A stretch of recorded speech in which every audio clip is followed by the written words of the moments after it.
jump straight in, I think. So you're both artists, teachers, and scholars, and you've both had storied careers. And among other positions, you are currently the series editors for Intellect's Artwork Scholarship, International Perspectives in Education, which is a new and thriving book series which has been going for a few years now. The series is growing rapidly and it's creating a real impact across different global networks. Artwork Scholarship as a series now includes 10 important publications and there's more in the works. Can you provide our audience with a brief overview? What's the series all about?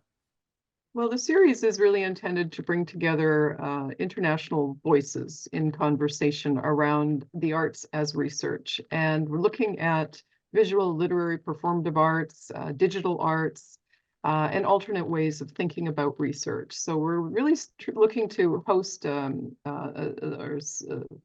scope of conversation from arts-based, practice-based. Certainly Artography very much is the crux of the series. Artistic and research creation, but also thinking about how art as research is a pedagogic and experimental means of engaging with research. So many of the books and the conversations that we're hosting are around methodological deliberations, interrogating the ethics of the arts in relation to the ways that we think about pedagogy. So questions that I think are compelling many of the books and many of the authors reside around how does the arts operate in different modes to deliberate upon the sustainability of the arts as we're moving towards globalization in education. What kind of debates are widening the concerns around the arts, and how might these best practices be employed in the ways that we think about teaching in classrooms, but also across in an international context. So the streams of the series run from the international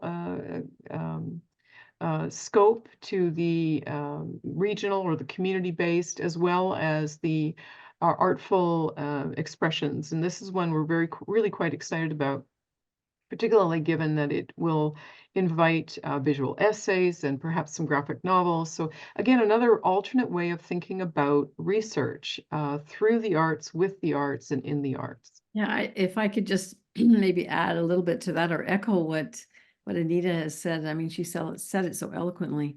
It's quite an exciting series, I think, for us because it tries to do so many things internationally and regionally.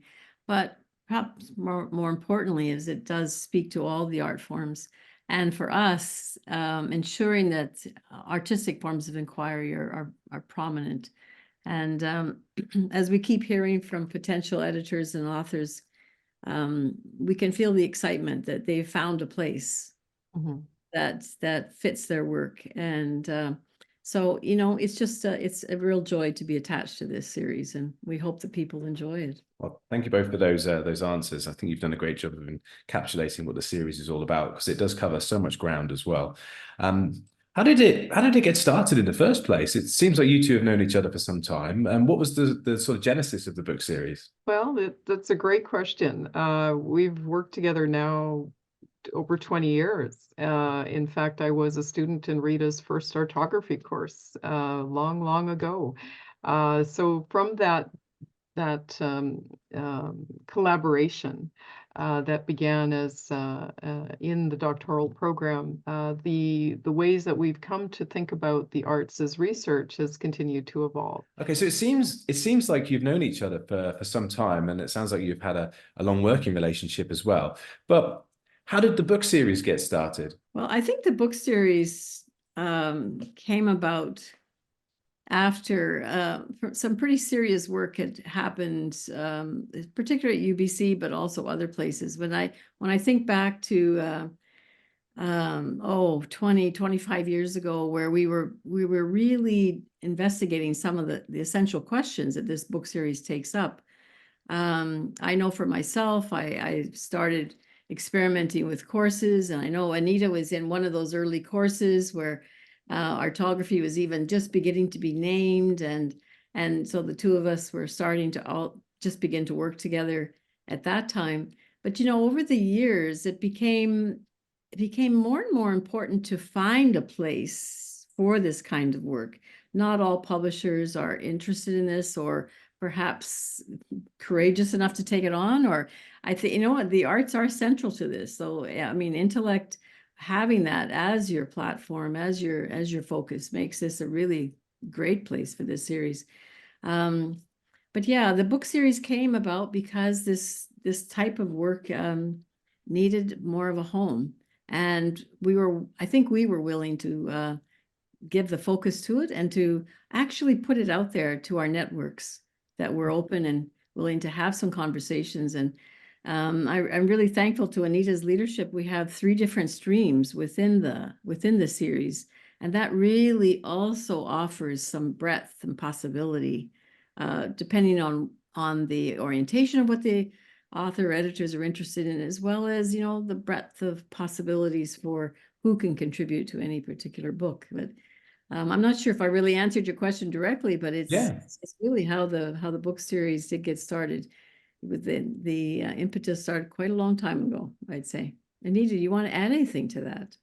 I think, yeah, that was absolutely right for the series, and the generative nature of it and the responsiveness of the kind of work that we were engaging in 20 years ago, and how that helped to evolve, and the emergence of that, not just at UBC, but of course internationally. And then the calling to and the calling of, I think, is very much why the series has gained the traction it has, in that there's so many different fields now taking up the arts as research. It's not just in education, though we do focus on education. I think the expansiveness of the creative approaches that we've been encouraging and exploring and practicing and experimenting with over the years has really brought this series to the fore. And I must say, I'm delighted that it has grown as quickly as it has, but I also didn't anticipate it to grow as quickly as it has. So this has been quite an experience to see something flourish in this way.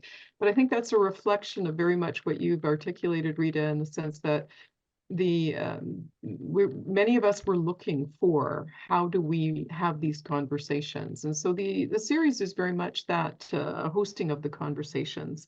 And it's very exciting to see it taking off in the ways that it is. Thank you very much. I think it might be worth just me asking a little bit about the sorts of manuscripts that you've been inviting and soliciting, because I think that goes a long way to explain the depth and wealth of material that the series is providing.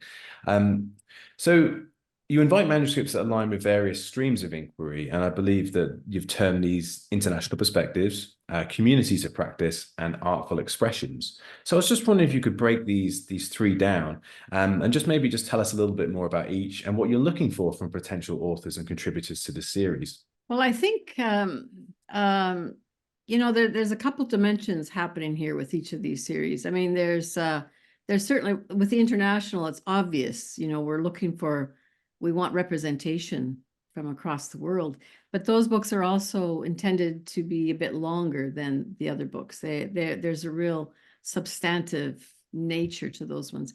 The regional ones offer a different voice, where, you know, I can think of one that Anita is leading right now, where museum education in Canada. So, you know, it's offering more of a focus in a particular location. But at the same time can speak far beyond the borders of that location. But you have the focus, and you have this, so there's something wonderful about having kind of the in-depthness of that location. And the third one, the artful expressions, we're really excited about this, and we don't have one yet, but I've been in conversation with a few people, and the few people that I've been in conversation with, they're just so excited about it. So I'm actually really looking forward to this one. But this is one where, you know, arts-based research really could come out in a kind of quite a vibrant form. As Anita has mentioned earlier, you know, the idea of graphic novels or other just very artistic forms of expression. We're really open to that, and so we're excited about that. Yeah, that's just a really brief way from my perspective. I think it might be worth me just interrupting and just reminding people that there is, of course, an open call for papers for new submissions for books in the series. And of course, then the books themselves, are often edited collections with, wealth and depth of different contributions from international perspectives or regional, and from that matter. So if anyone is interested in finding out more or wants to submit their own artful expression, perhaps, do go to intellectbooks.com and just do a search for Artwork Scholarship, International Perspectives in Education, and you can find a wealth and depth of material there. And which just explains this in a bit more detail, and you could submit via that page. So do take a look. Anything else to say about the different kinds of manuscripts that you're looking for? I think the scope is very open-ended, in the sense that it is, how does the arts relates as research? Okay, well, that could be in any forum. However, the focus on EDID, sustainability, the notion of ecosystems, the post is very much driving some of the manuscripts that we've seen in the recent months and in the last couple of years. So these notion of global perspectives, vernacular art practices like walking, for example. So for me, I'm very keen on accessibility. I'm very interested in voices that are perhaps absent from the kinds of literature that we've often seen in the last number of years. So thinking more around the global South, the global East, and really kind of shifting our perspectives to be more inclusive, as well as more equitable, to bring forward more diverse voices, with the notion of decolonizing practices very much underscoring the ways that we come to those manuscripts. And there's one that is coming from Atwell Mambutu, and it's a tremendous collection from Africa, and I'm very much looking forward to that. So that's one very fine example of the kinds of manuscripts that are coming in. And just to reiterate what Rita was sharing concerning the international, these are very survey-based books, in the sense that they're surveys of practice. The community books are more intimate, more personalized, in the sense of the ways the arts are forming as research. And I agree, the artful expressions, this is where we could see some very dynamic work in a very new format. So graphic novels, visual essays, the multimedia, perhaps. I think all of those possibilities are ahead for us. Yeah. Excellent. Thank you very much. I think at this juncture, it might be interesting just to talk a little bit about some of the books specifically. Let's leave Artography to the side for a moment, because I want to ask you a few questions about the latest release in the series separately. But out of the other 10 books, you've got all the 10 books that are available. You've highlighted that some are obviously community and local, and of course, naturally, many are sort of focused on Canada at the moment, because that's where you are and many of your colleagues are based there. But there are these really amazing international perspectives as well. So perhaps you could tell us a little bit about a couple of the books, just very quickly, just the kind of scope of a few of these books, and maybe if there's any particularly interesting international perspectives that have been thrown your way that maybe either you weren't privy to, or that people might find particularly interesting. Certainly the one that, is it Provoking? Provoking the Field, yes. Provoking the Field, yes, Provoking the Field. I mean, I know that was one that Anita and I did a few years ago, but I do hear people talk about that one on occasion. And what was wonderful about that one is that we were really trying to really elevate how changes were underway in dissertations around the world, and that people were moving away from a kind of the standard traditional 5-chapter version of a dissertation, and in fact we're becoming more experimental, and not just experimental in form, which is quite significant itself, but also in how content was taken up and deliberated and massaged, or just how content was thought through. So that book gave us an opportunity to actually kind of do a survey across a large section and really promote what was going on. And I think it has, when I talk to people who are coming from doctoral programs, and not everybody's still able to do these in every program, but when you have books like this available, and you have other resources that kind of also support those books, then it gives more legitimacy and possibility to others, perhaps in smaller institutions or other places who may not have experimented with this yet, but it's legitimate. And so, you know, I feel like with books like that, we're able to actually really help move the field forward. So yeah, that's one of the projects I think I can really see that there's some impact coming from that. It might be worth me mentioning briefly that for anyone who's interested in the Artwork Scholarship books, if they go to the Artwork Scholarship book series page on our Intellect Books website, and they can also take a look at an open access publication, visually provoking dissertations in art education, published by I believe Lapland University Press originally in 2018, which is now available open access. And I imagine that was an early foray before Provoking the Field that kind of investigated some of these topics. And I think that's worth pointing to as well. What? Thank you, James, for mentioning that. Those books actually came out almost simultaneously. Right. And the visually provoking one, which was originally published by University of Lapland Press and now is hosted by Intellect, was highly visual. Like it was it really promoted. I mean, I don't know how else to say it. It's just a highly visual book. But the emphasis of the books were quite similar. It is about the changing dissertations and how we can actually take this up. So they were always meant to be complementary and to kind of almost be side by side. So it's wonderful that they actually sit side by side now. So both of those books together make a wonderful set. And I guess just a final thought for me while we're discussing these different books is just looking at the range of titles that are already published in the series. You know, we have Provoking the Field, but then we also have Living Histories, Global Conversations in Art Education, and then Constructions of the Real, and then Community Arts Education. And as I say, we'll probably get into Artography in a minute. So you can see there the real wealth and depth of topics covered by the series. Of the other three books I mentioned, Living Histories, Constructions of the Real, and Community Arts Education, would you both like to just give me a little bit of an insight into those books and what people might expect if they were to take a look? Well, Constructing the Real is a book I'm very excited about, in fact, and it brings together documentary film and filmmaking, and it explores the binaries, that explores industry, it explores the ways that theory and practice are operating in contemporary filmmaking. So I found that to be a very interesting book around this notion of what is real and the playing on that notion of the real. I found very provocative.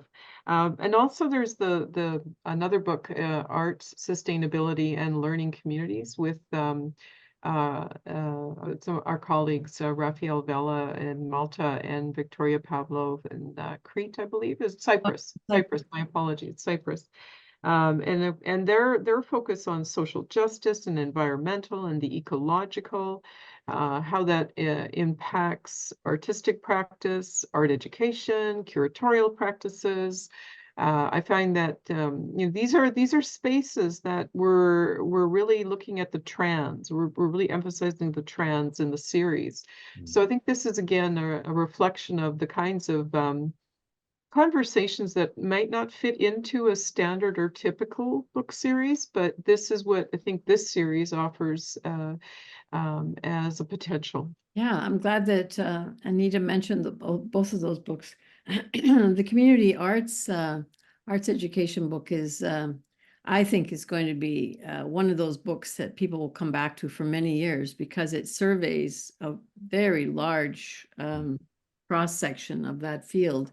And the themes in it they're not jumping out at me at this moment, but I remember the themes are ones that I think that most people working in that area will want to actually build upon when they're designing courses. I know as that book was coming out, we already had people who were teaching courses like that were very anxious to get their hands on that book. So it is one that I think will become a standard. Actually, we're quite proud of that book. I should say not to inflate anyone's egos unnecessarily or anything, but I think it really speaks to how important these books are is that months before the publication of any book in this series, we have had people banging down the door. When's it ready? When's it available? Can I buy, borrow, steal? How can I get hold of any material from these books? And it's a wonderful problem to have. But there's been such an appetite for each of these volumes. It's been hard to almost keep up with demand, to make sure that we can get them out there in a timely fashion, but also to the to the quality. And just very briefly to mention the quality, the books are wonderful, and really appreciate your guidance on some of the materials and the printing processes that we decided to utilize for these books, because they really have turned out to be quite beautiful. And to have these these weighty tomes, really important scholarly contributions, but that are equally visually and tactile, very stimulating in those ways is I think very important, and something that we should just draw attention to briefly as well. And a big congratulations to everyone involved in the books for creating such beautiful tangible products. Yeah. There is one other book. I know it's not out yet, but it will be out this spring, and it's Walking with Art Education. I'm proud of, because it not only discusses ecological, but it's also brings to the forefront First Nations. And that one has a lot of First Nations voices in it. So I think that's, I think we're proud of not just having this international, representation, but make some of the marginalized voices that we probably don't hear enough of in art education are coming to the fore. So I'm looking forward to that one. It'll be out this spring sometime. No, yeah, thanks for highlighting that. And I think that's a really important topic in general. And I think it's an area where within the arts, certainly, that Canada is kind of ahead of the field, or certainly doing some very interesting work, bringing in marginalized voices, especially those from Indigenous communities. Well, with that in mind, would you say what educational approaches and modes are really widening debates across the arts? Is there anything that really kind of stands out to you that perhaps is in line with this with the series? Have you encountered any new approaches or anything that really stands out? New approaches to the arts. Well, one area I know I have to take up more, and I don't pretend to know anything about it yet, but I do think AI is one of those things that we hear more and more about. And yeah, I do have colleagues in the field I know that I kind of rely on, and we'll probably be tapping them on the shoulder to say, we really need you represented in this series, because it is such a prominent discussion right now. But beyond that, anything to do with climate and sustainability, it's forefront. And then I think, there are others that are, anything to do with culture, but even more specific to that, we're experiencing a lot of conflict in the world. And so I'm seeing more people talking about, what can the arts offer in a world where there's just so much conflict, and we need to seek more peaceful resolutions. And so there's some pretty weighty discussions there.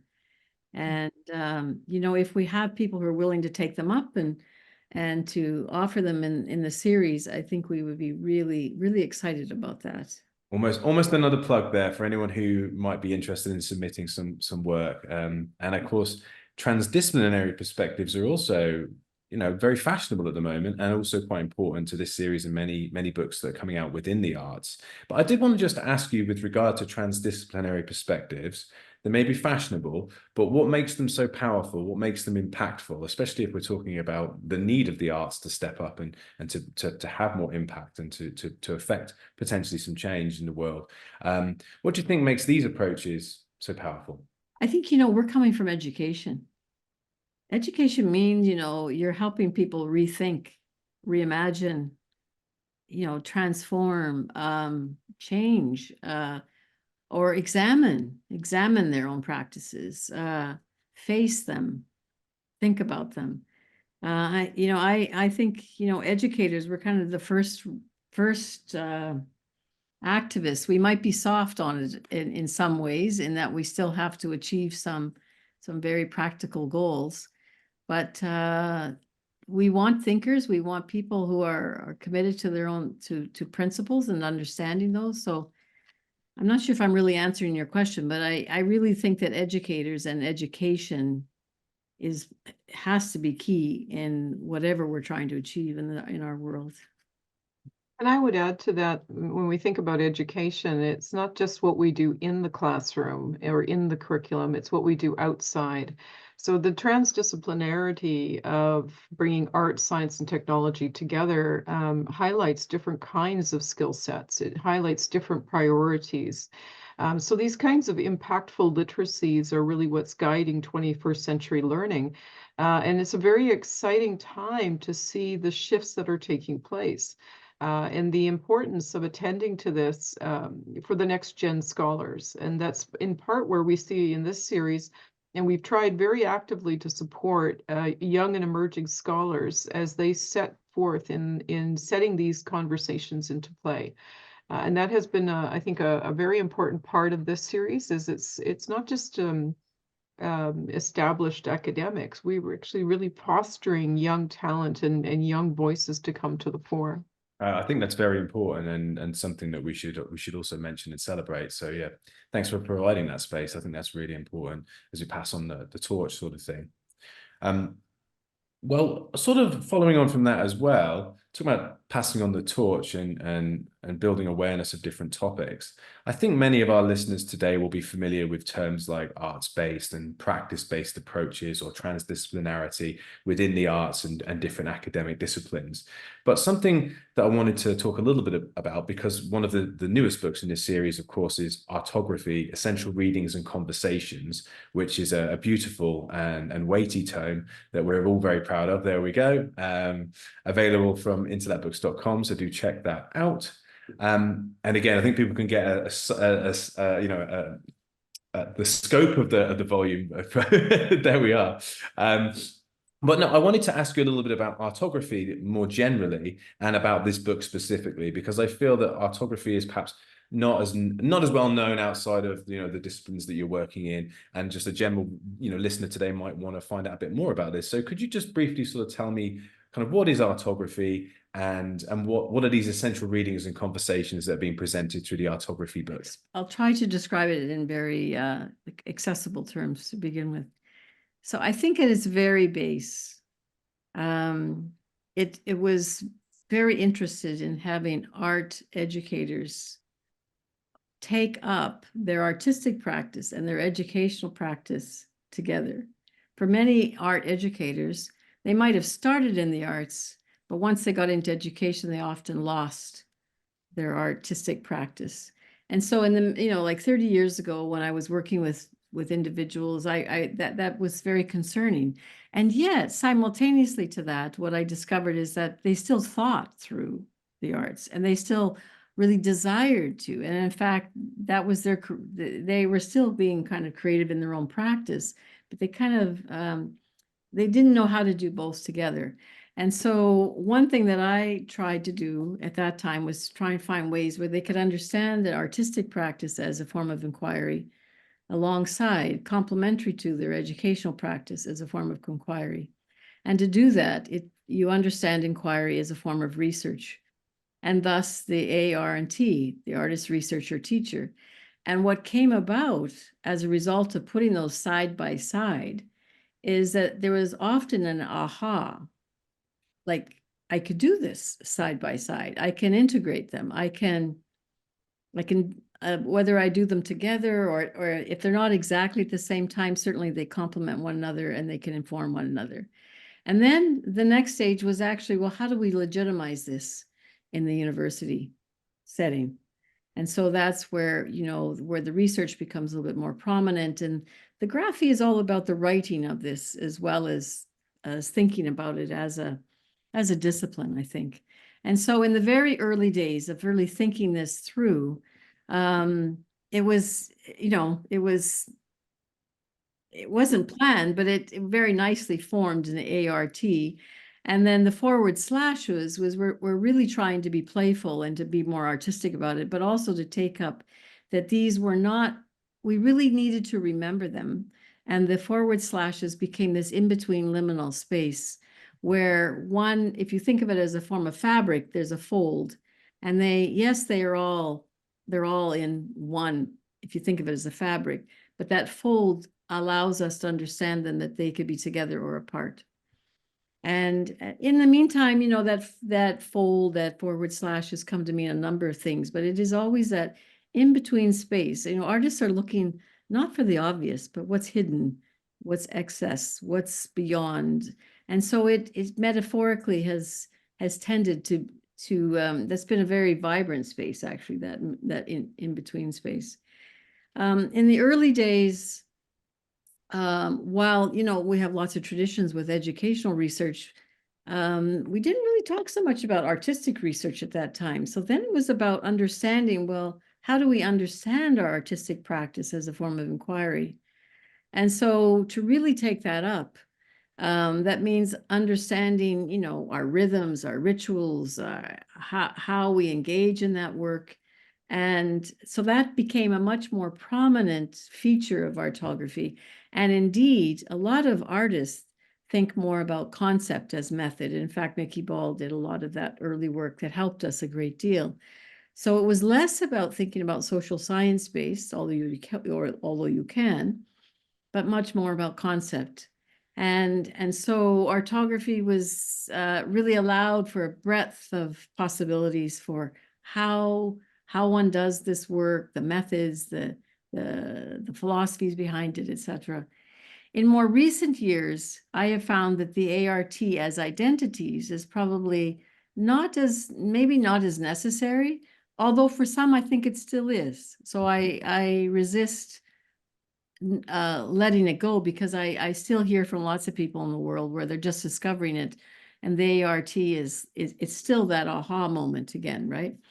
But I also think in this time of, you know, of more post-qualitative work, etc., where we're thinking beyond the human, there's more than human, etc., that's not as important. And in fact, even more recent work amongst myself and my colleagues is we think more about the doing of the work. So it's the art making, it's the researching, it's the teaching and learning. And so that's more of the verb now rather than the noun. And in that sense, I think it, you know, artography was never meant to be stabilized. We've said that all along.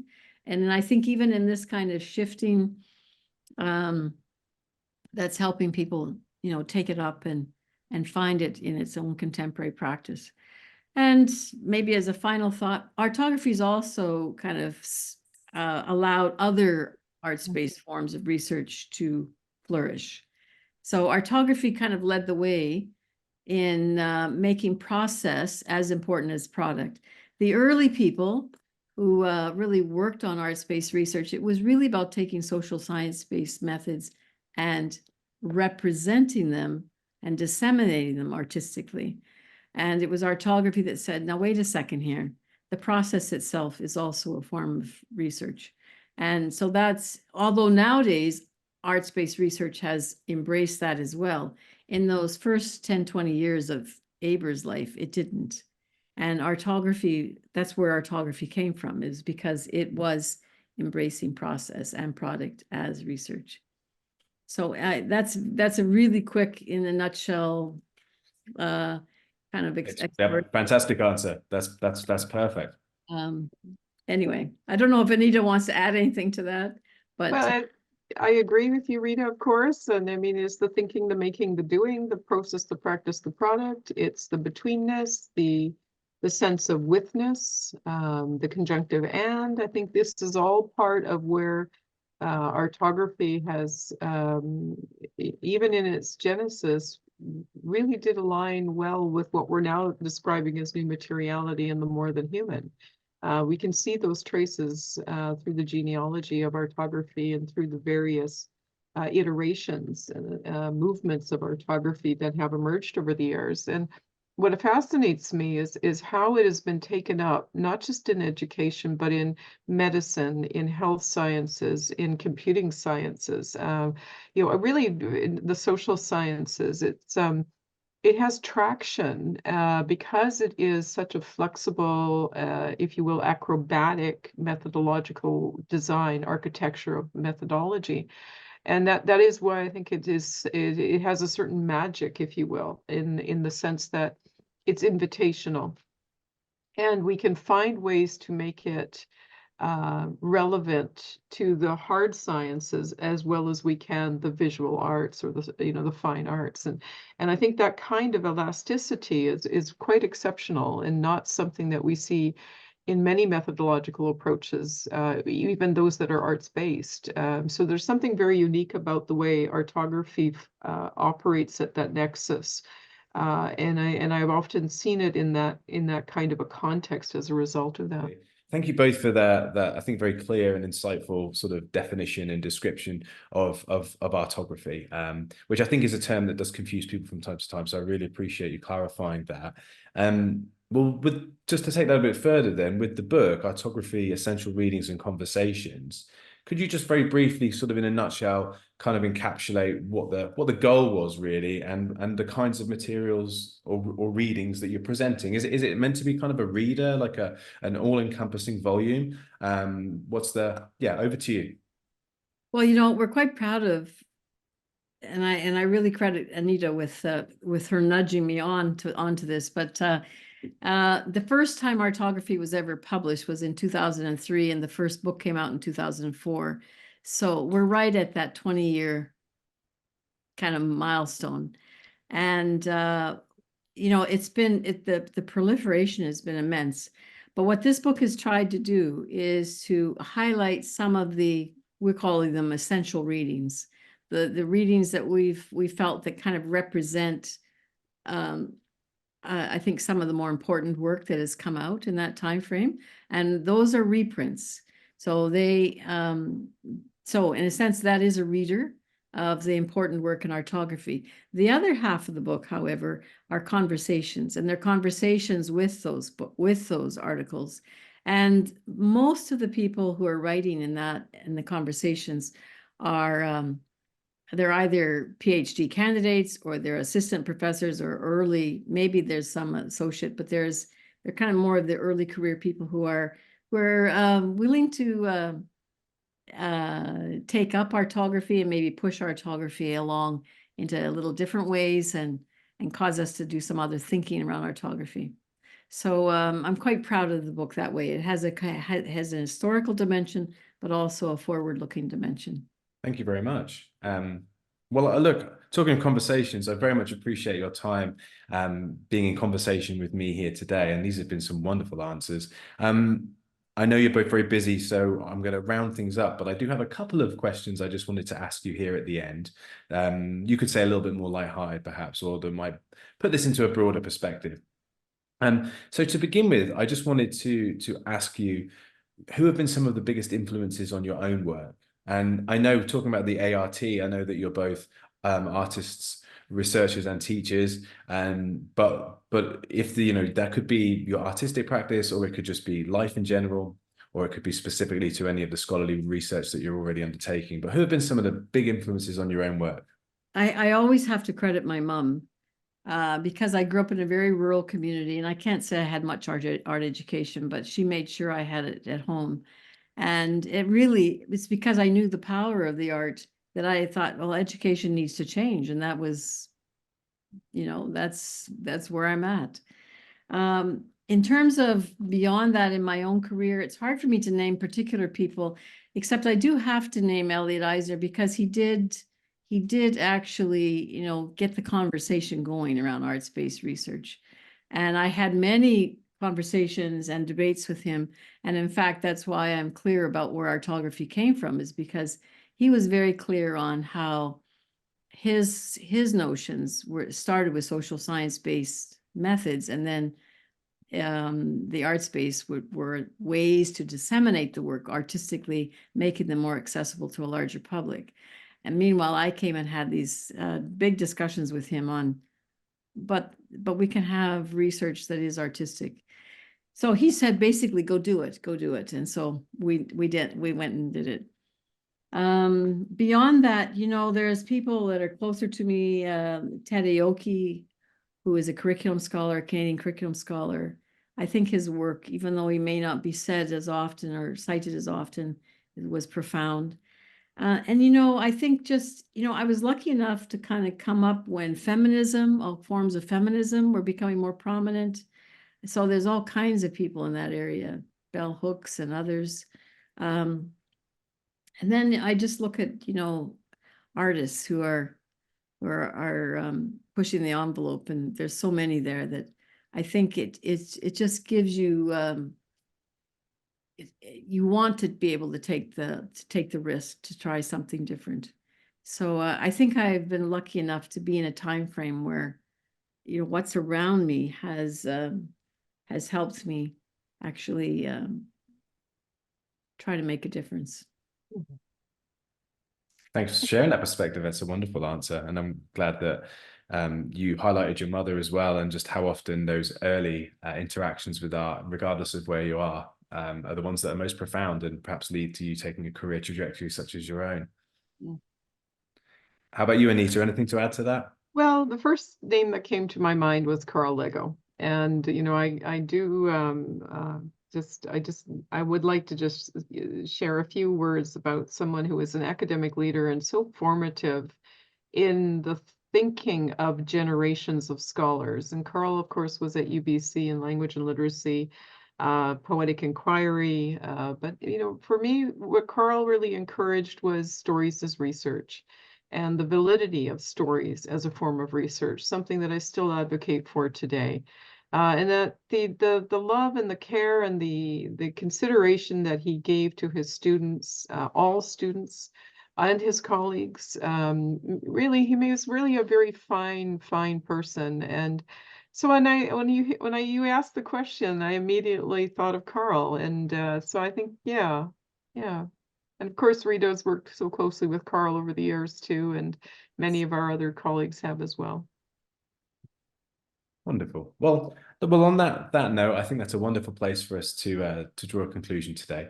So thank you both for joining me on In Conversation. It's been wonderful to have your different perspectives and to talk about the Artwork Scholarship book series. If anyone would like to find out more about Rita or Anita, they both have their own websites, so you can just sort of Google them, and those websites will come up. And there's lots and lots of information regarding their long history of excellent scholarship and work, and of course art practice as well. So do some Googling. And if you'd like to find out more about the book series, Artwork Scholarship, International Perspectives in Education, the best place to go for that would be www.intellectbooks.com, where you can of course pick up a copy, but you can also download that open access sort of article book, and there's a number of other resources there. And that's going to be the place to find out more information or potentially to submit your own work.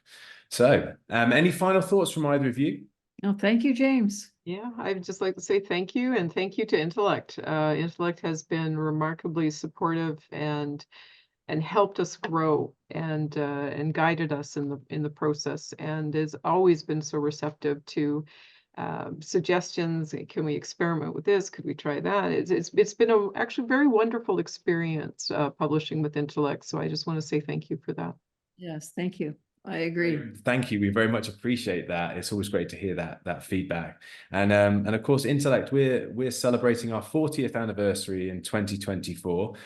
So it's kind of another milestone for us. And of course, we're a publisher who's pretty much always been involved in arts education. So this series coming to fruition just before our 40th anniversary, but then now with 10 titles in the series, it really does feel like the icing on the cake and the right series to be pushing forward into the world during this our 40th anniversary year. So we're very proud to be working with you both and with all of the authors involved in this series, because it's a wealth and depth of fine scholarship and of course a lot of art practitioners involved as well. So we welcome continuing international debate around the topics of artwork scholarship. So on that final note, thank you again for your time. I very much appreciate it. And thanks to all of our listeners too.